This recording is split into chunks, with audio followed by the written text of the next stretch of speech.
সুদী আসসালামু আলাইকুম ওয়া রাহমাতুল্লাহ।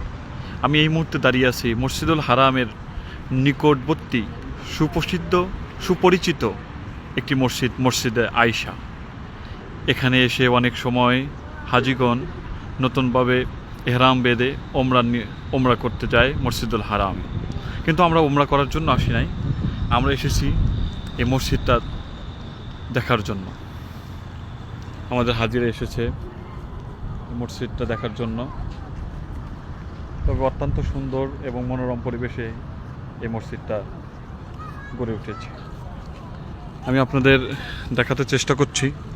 মসজিদের বাহিরটা দেখালাম, এই যে মসজিদের বাহির সাইড, আরও কয়েকটা সাইড আছে, ওই সাইডে আছে। খুবই সুন্দর, অত্যন্ত সুন্দর পরিবেশ দেখতে পাচ্ছেন। আল্লাহ সুবহানাহু ওয়া তাআলা পৃথিবীটাকে সুন্দর করে সাজিয়েছেন।